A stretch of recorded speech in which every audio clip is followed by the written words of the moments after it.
Hello बच्चों, पर्वतों से आज मैं टकरा गया, आपने दी आवाज और मैं आ गया। Welcome to the channel Exam Nova, right. मैं हूं राहुल कुशवाहा एंड आज हम अपना ग्रेविटेशन का लेक्चर कंटिन्यू कर रहे हैं बस, राइट। आपको पता होगा ना, यदि आप हमारे साथ बने रहे, वो तो बने ही रहते हैं, हम भी आपके साथ बने रहते हैं। तो हमने अपना ग्रेविटेशन चैप्टर स्टार्ट किया था क्लास 9 के लिए, ओके, जिसमें हमने universal of gravitation, acceleration due to gravity, free fall, mass and weight के बीच में क्या डिफरेंस होता है, ये सब डिस्कस किया था, ओके। आज हम उसी लेक्चर को कंटिन्यू करते हुए आगे बढ़ते हैं, ठीक है। तो बच्चा लोग, अब जो आता है नेक्स्ट टॉपिक वो है प्रेशर। क्या है? प्रेशर। तो सिंपल से वर्ड्स में अगर आप समझना चाहें, चलिए मैं अपनी बात करता हूं। जैसे मैं अपनी अभी अभी दो पैरों पे खड़ा हूं, राइट। अब एक पैर पे ऐसे लंगड़ी करके खड़ा हो जाओ, राइट। थक जाऊंगा ना। दो पैरों पे तो चलो आप 2-3 घंटे, 3 घंटे, 4 घंटे मेहनत भी कर सकते हैं, क्योंकि जब एक पैर, तो एरिया कम हो गया। अब बेसिकली जब एरिया कम हो गया ना, तो आपके ऊपर प्रेशर बढ़ गया, ओके। सो यहीं से अगर आप बात को समझना चाहें, it is defined as force per unit area. It is defined as force per unit area. एक यूनिट एरिया पर कितना फोर्स लग रहा है, इसी को प्रेशर कहते हैं। तो प्रेशर इक्वल टू क्या हो जाएगा बच्चा लोग? फोर्स, और यहां पर आएगा एरिया, ठीक है। तो इसको कहते हैं P और F अपॉन ए। और SI यूनिट की बात करें, SI यूनिट, तो SI यूनिट में क्या आएगा भैया? फोर्स का होता है न्यूटन और एरिया का होता है मीटर स्क्वायर। तो न्यूटन मीटर स्क्वायर, कुछ लोग इसको ऐसे भी लिखते हैं, न्यूटन मीटर -2, एंड इसी का दूसरा नाम है बच्चा लोग पास्कल। क्या नाम है? Pascal. P equal to F upon A. SI unit newton metre square और newton metre inverse, second inverse, और इसी को कहते हैं पास्कल। सिंपल सी बात है बच्चा लोग, एरिया घटेगा प्रेशर बढ़ेगा, एरिया बढ़ेगा प्रेशर घटेगा, इनवर्सली रिलेशन होता है। एरिया बढ़ा प्रेशर घट जाएगा, ठीक है। अब देखिए, कोई भी अगर बिल्डिंग आप बनाते हैं, तो बिल्डिंग का जो फाउंडेशन होता है वो बहुत मजबूत और मोटा बनाया जाता है। अब बुर्ज खलीफा की बात कर लें, तो वो ऊपर से पॉइंटेड है ना, नीचे से पॉइंटेड बना के सोचो, ऊपर मोटा कर देते तो क्या होता है ना। तो नीचे का फाउंडेशन मोटा होना चाहिए, ठीक है। एरिया बढ़ेगा तो प्रेशर घटेगा, और एरिया घटेगा तो प्रेशर बढ़ेगा। Just like the case of needle, injection लिया हो कभी? इंजेक्शन, बीमार पड़ जाते हैं, ठीक है।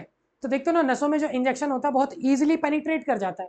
वो इसलिए कर जाता है बच्चे लोग, क्योंकि वो नीडल का जो एरिया बहुत छोटा है, तो प्रेशर बढ़ जाता है और बहुत ईजिली पेनिट्रेट कर जाता है। या हम कोई नेल ले लें जिसे हम दीवार में लगाना चाहते हैं, तो हैमर से, अब ठीक है, अब नेल का एरिया ज़्यादा होगा तो हैमर से दीवार में जाएगा नहीं ना, जाएगा नहीं, समझे। सो यही है आपका प्रेशर, ठीक है बच्चा लोग। चलो नेक्स्ट, अब यहीं से छोटी सी एक बात समझ लेते हैं, थ्रस्ट। थ्रस्ट क्या है? बेसिकली बच्चा लोग, थ्रस्ट कुछ है नहीं। थ्रस्ट वही है फोर्स, बस ये परपेंडिकुलर होता है, बस ये परपेंडिकुलर। तो यहीं से प्रेशर का एक और ना फॉर्मूला निकल के चला आता है। जैसे आप देखना चाहें, जैसे मान लीजिए ये कोई सरफेस है और इस पे कोई एम नाम का ब्लॉक रखा है, तो अब तक तो आप समझ ही गए होंगे कि भैया इस पे फोर्स लगती है नीचे की तरफ सेंटर के, वो है mg, जिसे हम वेट कहते हैं। क्या कहते हैं बच्चा लोग? वेट। अरे भैया बताए थे ना, मास और वेट में क्या डिफरेंस होता है। Weight is the force with which a body is attracted towards the centre of earth. तो कोई भी बॉडी हो दुनिया में, उसके नीचे एक फोर्स लगती है, वो है mg। तो भैया इस पर ये वाला सरफेस भी तो एक फोर्स लगाएगा, इसी को आप कहेंगे थ्रस्ट। क्या कहेंगे बच्चा लोग? थ्रस्ट। या फिर मान लीजिए गलती से, भगवान ना करे ऐसा कुछ हो, यहाँ पर ये कोई कील है, ठीक है, और इस पे किसी का पैर पड़ जाए, तो कील आर पार हो जाएगी। तो इस वक्त ये जो कील लगी है ये एकदम परपेंडिकुलर लगी है, परपेंडिकुलर। तो जो फोर्स बच्चे लोग परपेंडिकुलर या नॉर्मली लगती है किसी सरफेस पे, उसी को कहते हैं थ्रस्ट। क्या कहते हैं? Thrust. It is the force which acts perpendicular to a surface। ठीक है बच्चा लोग, नोट करना चाहते हैं तो कर लीजिए, अदरवाइज इसको मैं मिटा देता हूं। क्योंकि मुझे इससे फिर थ्रस्ट का एक प्रेशर का एक और फॉर्मूला बनाना पड़ेगा। तो भैया ये भी फोर्स का ही एक दूसरा रूप है। तो प्रेशर इक्वल टू हो जाता है बच्चा लोग, pressure equal to thrust upon area. बोले तो P equal to thrust upon A, और थ्रस्ट फोर्स का ही नाम है तो न्यूटन मीटर स्क्वायर, और इसी को कहते हैं पास्कल। कोई खास डिफरेंस है नहीं, कोई खास डिफरेंस है नहीं। ठीक है, आगे बढ़ते हैं बच्चा लोग। अब सिग्निफिकेंस ऑफ प्रेशर ये क्या है भैया? ठीक है, अब देखिएगा बहुत ही कमाल की बातें आएंगी यहाँ से, बहुत बेस्ट एग्जांपल से समझाएंगे कि सिग्निफिकेंस मतलब इसका यूज क्या है या क्या फायदा है भाई प्रेशर पढ़ने का। तो सबसे पहले स्ट्रैप्स ऑफ बैग्स, आपने जो स्कूल बैग अपना देखा होगा वहां पर ये जो कंधे पे टांगने वाले पट्टी होती है उसको स्ट्रैप्स कहते हैं। ठीक है, वो देखते ना चौड़ी होती है, एरिया बड़ा होता है और उसके अंदर कुशन लगा रहता है। अब वो कुशन ना लगा रहे तो देखो ना यहाँ निशान पड़ जाए, क्यों? क्योंकि बैग का पूरा वजन इस पर आएगा। और मान लो पतला होता तो यहाँ पर हमेशा डेली डेली निशान बन जाते बच्चों के, राइट। और नीचे देखते ना उस स्ट्रैप्स के नीचे जाएंगे आप तो वो जो पट्टी होती है वो बहुत पतली होती है, उसको पकड़ के कभी बैग को उठाइएगा, हाथों में निशान पड़ जाता है क्योंकि प्रेशर बढ़ जाता है। तो एरिया बढ़ा दिया तो प्रेशर घट गया। ये आपके स्कूल बैग में हुआ है ये सब स्ट्रैप्स ऑफ बैग्स में, राइट। दूसरी बात, व्हील्स ऑफ अ ट्रैक्टर। अब जो ट्रैक्टर के व्हील्स आपने देखे होंगे वो बहुत बड़े होते हैं, राइट। पीछे वाला तो बहुत ज्यादा बड़ा होता है। बड़ा इसलिए होता है, एरिया ट्रैक्टर क्या है, मड में काम करेगा, ऐसे खेतों में काम करेगा जहां पानी मड सब एक ही साथ, कीचड़ वगैरह हर चीज है, राइट। कीचड़ भी है, पानी, हर चीज वहीं पर है। ठीक है, अब उसमें आप नॉर्मली कोई कार लेकर जाए फंस जाएगी, बाहर निकल ही नहीं पाएगी, राइट। तो इसीलिए जो ट्रैक्टर्स के पहिए होते हैं ना वो बहुत बड़े होते हैं, चौड़े होते हैं, एरिया बढ़ाकर प्रेशर घटा दिया जाता है ताकि वो भी ना फंस जाए। ओके, अब next, sharp knife and blunt knife. Okay, sharp knife and blunt knife. अब शार्प नाइफ आप देखते हो ना, नया नया चाकू लेकर आते हैं, सब्जी काटते हैं, खट खच खच खच खच करके, राइट।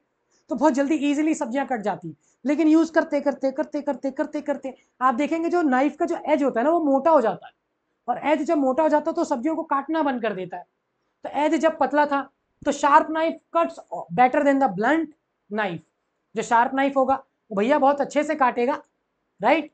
और जो ब्लंट नाइफ होगा वो इतने अच्छे से किसी भी सब्जी को काट नहीं पाएगा।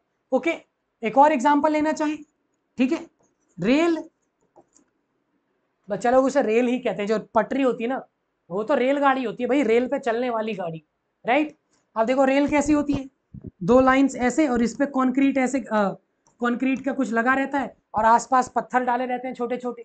ओके, कभी सोचा वो पत्थर क्यों डाले रहते हैं? अरे भैया रेल जमीन पर है, अब बारिश होगी तो वहां से मिट्टी खिसक जाएगी, है ना। मिट्टी खिसक जाएगी तो रेल ही धंस जाएगी, और रेल धंस गई तो गाड़ी चल ही नहीं पाएगी, इसीलिए वो मिट्टी को डाल के रखते हैं। ठीक है, बचपन में मैं भी सोचता था ऐसा कि भैया डाला ही क्यों है उसको। तो अब रेल आप देखते हैं ना, अब भाई ट्रेन इतनी भारी है कि अगर सिर्फ और सिर्फ ये देखिए, यही तो फायदा है स्मार्ट बोर्ड होने का, ये इन्हीं दोनों पे चलाया जाता है, नीचे धंस जाएगी, इतना ज्यादा प्रेशर हो जाएगा। तो प्रेशर एरिया को बढ़ाकर प्रेशर को डिस्ट्रीब्यूट कर दिया जाता है, एरिया को बढ़ाकर प्रेशर डिस्ट्रीब्यूट हो जाता है अलग अलग जगह पे, जैसे यहाँ पर 1 2 3 4 5, ठीक है।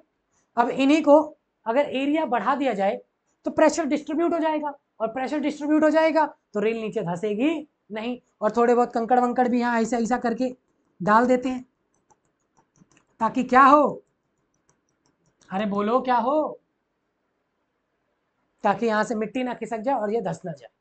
ओके, चलिए आगे बढ़ते हैं बच्चा लोग। A force of 100 Newton is applied on an object of area 2 meter square. Calculate the pressure. देखो बच्चे लोग, फोर्स दे रखा है 100 न्यूटन, एरिया दे रखा है 2 मीटर स्क्वायर, प्रेशर पूछा है, फार्मूला लगा दो, pressure equal to force upon area, 100 upon 2, 50 newton metre square, और you can say 50 pascal, 50 pascal. Next, a block of wood is kept on a table, the mass of the wooden block is 5 kg। चलिए जितना information मिलता जाए उसको लिखते जाते हैं, 5 kg, and it's dimensions are 40 centimetre, 20 centimetre and 10 centimetre. तो हम इसका डायमेंशंस ले लेते हैं, 40 centimetre into 20 centimetre into 10 centimetre. Find the pressure exerted by the wooden block on the table top if it is made to lie on the table with its sides of dimension A। मतलब बच्चे लोग basically length, breath और height दे रखी है, ठीक है। अब A 20 centimetre into 10 centimetre, B 40 centimetre into 20 centimetre. कुल मिलाकर पहले बॉक्स को ऐसे रखा है, फिर उसको घुमाकर रख दिया है, तो बताइए कितना प्रेशर लगेगा। तो बच्चा लोग चलो प्रेशर कैलकुलेट करने के लिए सबसे पहले कोई सा भी सॉल्व कर लीजिए, कोई दिक्कत नहीं है। Solution A, pressure equal to force upon area होता है, तो फोर्स इक्वल टू क्या होगा, mg। तो मास दे रखा है 5 और जी दे रखा है 9.8, 8 पंजे 40 का 4, 5 निम 45 और 4 49, तो 49 न्यूटन, 49 न्यूटन। ओके, अब यहां से आप देखेंगे तो ये हो जाएगा 49 और एरिया क्या होगा, एरिया। तो अब एरिया कैसा, देखिए सबसे पहले तो ये समझते हैं कि बॉक्स बना कैसे है।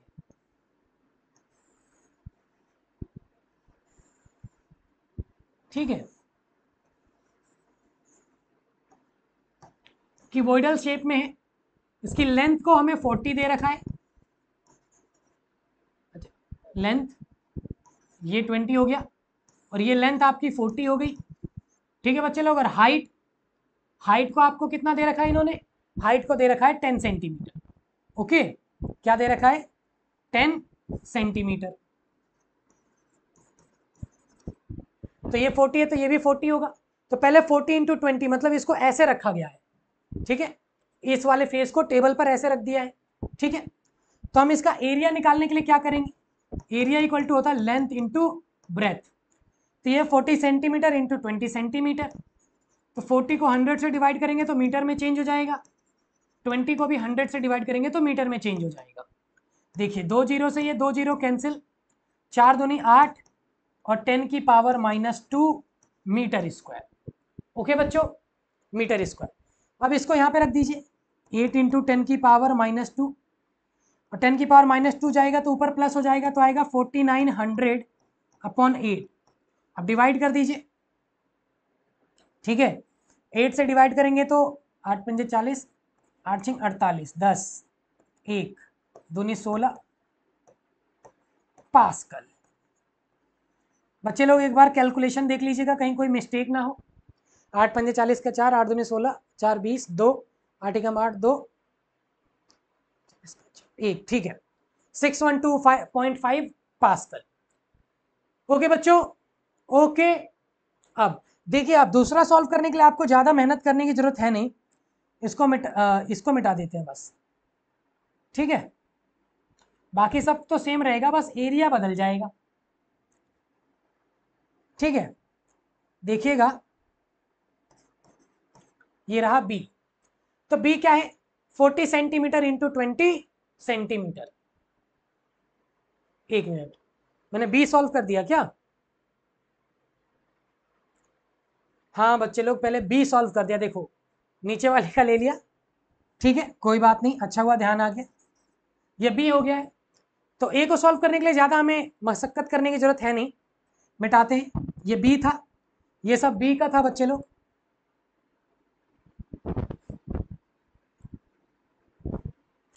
ठीक है।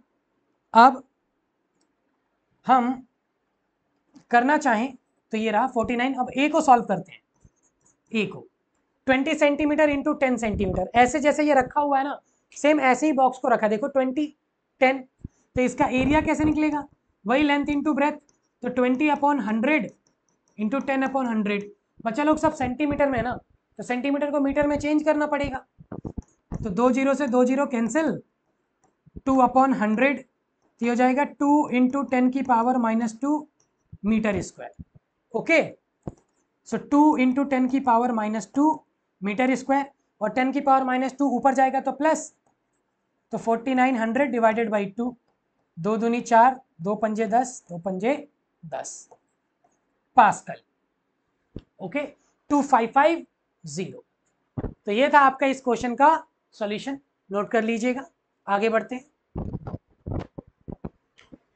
A boy weighing 60 kg F is wearing shoes with heel, मतलब उसका वेट दे रखा है 60 kg, wearing shoes with heel area of cross section 20 centimetre square. Okay, बच्चे लोग उसका वेट दे रखा है 60 kg, ठीक है, और उसका हील का एरिया दे रखा है 20 सेंटीमीटर स्क्वायर किसी लड़के का। A girl weighing 45 kg, okay, boy girl weight है 45 kg, is wearing shoes with heel area of cross section 1.5 centimetre square, 1.5 centimetre square. Compare the pressure exerted on ground by their heels when they stand on the heel of one floor. Okay, हमें बस compare करना है किसका ज्यादा है किसका कम। तो बच्चे लोग अब यहाँ पर ये वेइंग मतलब वेट दिया, तो वेट मतलब सीधा फोर्स ही होता है, केजी फोर्स। ओके, मास दिया होता तो उसे ग्रेविटी से मल्टीप्लाई करके हम फोर्स निकालते, जैसे अभी निकाला था। ओके, तो अब आप देखेंगे इसका सॉल्यूशन, पहले लड़के के लिए कर लेते हैं, ठीक है।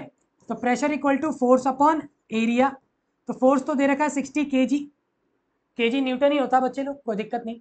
20 सेंटीमीटर स्क्वायर है, तो 20 को 100 से डिवाइड करेंगे तो मीटर में चेंज होगा, फिर से 100 से डिवाइड कर देंगे तो मीटर स्क्वायर में चेंज हो जाएगा, ठीक है। फिर इसका मल्टीप्लाई इसमें, तो 60 × 100 × 100 अपॉन 20। ओके, 0 से 0 कैंसिल, 2 से ये 5 कैंसिल, ठीक है, 5 के 30, 1 2 3, 1 2 3 पास्कल, 1 2 3 और 4, ठीक है, 30,000 पास्कल आया इसका प्रेशर। अब लड़की का कर लेते हैं, तो pressure equal to force upon area 45, 1.5, 100 × 100 से डिवाइड करेंगे तो ये मीटर स्क्वायर में चेंज हो जाएगा, ये यहाँ चला जाएगा, तो 45 × 100 × 100 1.5, ठीक है। यहाँ से पॉइंट आएगा तो यहाँ 0, 5 से कट कर देंगे तो यहाँ आएगा 3, और यहाँ पर आएगा 45, अब सीधा काट देते, 15 यहाँ 45, 3 एकम 3 कट जाता, 1 2 3 4 5, 1 2 3 4 5 पास्कल। एंड आई थिंक आप मुझसे ज़्यादा बेहतर कंपेयर कर पाएंगे। ओके, बच्चे लोग इसका एरिया कम है तो प्रेशर ज़्यादा होगा ना, इसका एरिया ज़्यादा है तो प्रेशर कम। ओके, ये 30,000 है और वो कहाँ 1 लाख, देख लीजिएगा कौन सा ज़्यादा है। ओके बच्चों, चलिए अब नेक्स्ट टॉपिक जो आता है आपका वो आता है बायोन्सी। क्या आता है? बायोन्सी। बड़ा ही सुंदर सा टॉपिक है, और इस सुंदर से टॉपिक को पढ़ने के लिए हम एक सुंदर सा शेप ले लेते, लेकिन लगता नहीं कि हमारे काम की कोई शेप इसमें है।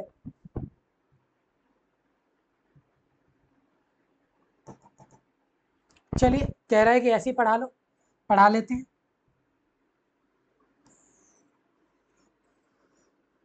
मान लेते हैं ये कोई ग्लास है या टम्बलर वगैरह कुछ भी आप ले लीजिए, राइट, बाल्टी ले लीजिए और इसमें पानी भर देते हैं, आप पानी भर लेते हैं इसमें,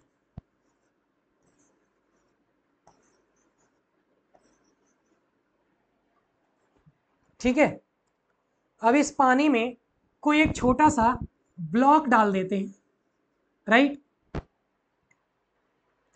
अब इस पानी में बेसिकली होगा क्या, जब भी कोई चीज़ किसी पानी में जाती है ना, तो पानी चारों तरफ से उस पर फोर्स लगाता है। क्या लगाता है बच्चे लोग? फोर्स। फोर्स इधर से भी लगेगी, इधर से भी लगेगी, इधर से भी लगेगी और इधर से भी लगेगी। ओके, तो the force exerted by liquid is called buoyancy. Buoyancy एक फिनोमिना का नाम है बच्चे लोग। बायोन्सी क्या है? फिनोमिना का नाम, कि पानी में जब कोई चीज जाती है तो उसके अंदर चारों तरफ से फोर्स लगती है, और वो कौन लगाता है? लिक्विड। कौन लगाता है? लिक्विड। ठीक है, तो जब लिक्विड चारों तरफ से फोर्स लगाता है उसी फिनोमिना को आप कहते हैं बायोंसी। क्या कहते हैं बच्चा लोग? बायोंसी। अब ये किन किन बातों पे डिपेंड करेगा? सबसे पहले तो वॉल्यूम ऑफ लिक्विड पे करेगा कि ये कितना अंदर है या कितना बाहर। जैसे जैसे नीचे जाएगा वैसे वैसे प्रेशर बढ़ेगा, सॉरी फोर्स भी बढ़ेगा। ओके, और डेंसिटी ऑफ द लिक्विड पे करेगा कि लिक्विड कितना डेंस है।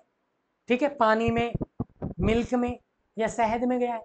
ठीक है, तो ये था बस, बायोंसी एक फिनोमिना का नाम है बच्चे लोग, और कुछ नहीं। ठीक है, पानी में लग किसी ऑब्जेक्ट में अगर वो पानी में है तो लिक्विड के द्वारा लगने वाले फोर्स को आप क्या कहते हैं? बायोंसी। ठीक है, अब देखिएगा, अब आता है बायोंट फोर्स। यहाँ आप देख सकते हैं, हमने आपके लिए एक डायग्राम भी बनाया है। ठीक है, buoyant force, the upward force acting on an object wholly और partially immersed in a liquid. Same वही कहानी है, सेम वही कहानी। बायोंट फोर्स यहाँ पर देखिएगा,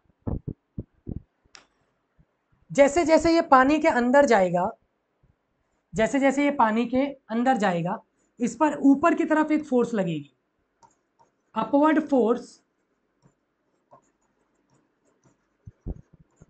बाय द लिक्विड।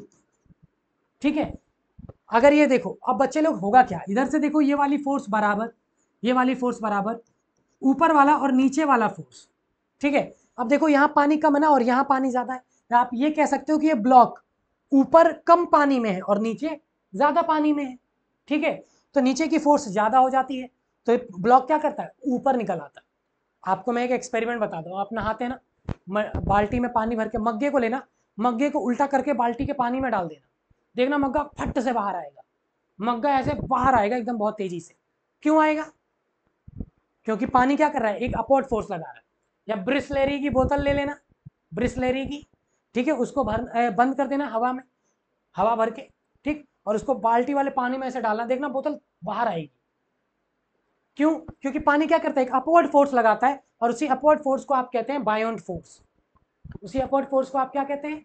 बायोंट फोर्स। ठीक है बच्चों, अब आता है आर्किमिडीज प्रिंसिपल। क्या आता है? Archimedes principal. सिंपल सी बात है, आर्किमिडीज भैया ने कुछ नहीं कहा था, बस छोटी सी बात बताई थी। छोटी सी बात नहीं बताई थी बच्चे लोग, इन्हीं की वजह से जहाज तैर रहा है, लेक्टोमीटर हाइड्रोमीटर काम कर रहे हैं, हम किसी भी की रिलेटिव डेंसिटी निकाल सकते हैं। ठीक है, अभी बताएंगे बताएंगे। आर्किमिडीज प्रिंसिपल ने ये कहा था, when an object is wholly or partially immersed in a liquid, it experiences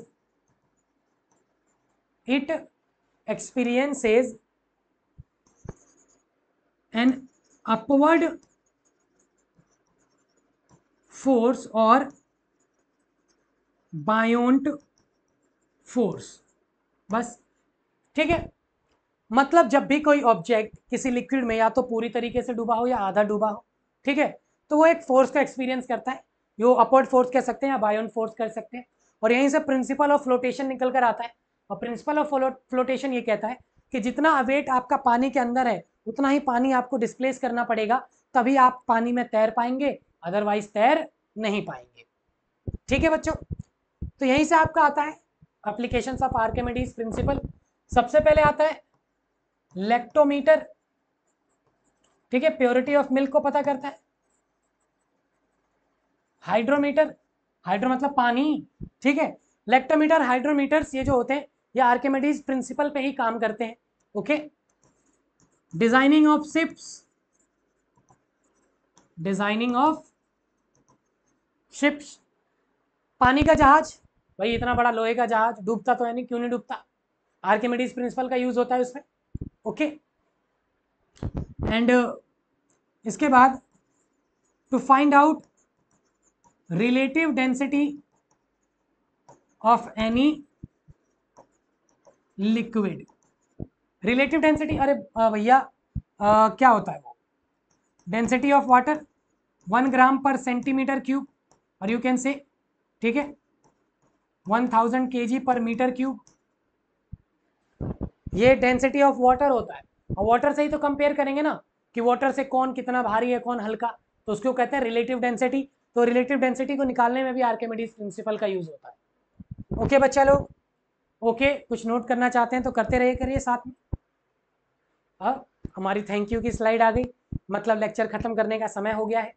बने रहने के लिए धन्यवाद and subscribe to the channel Exam Nova. All the best.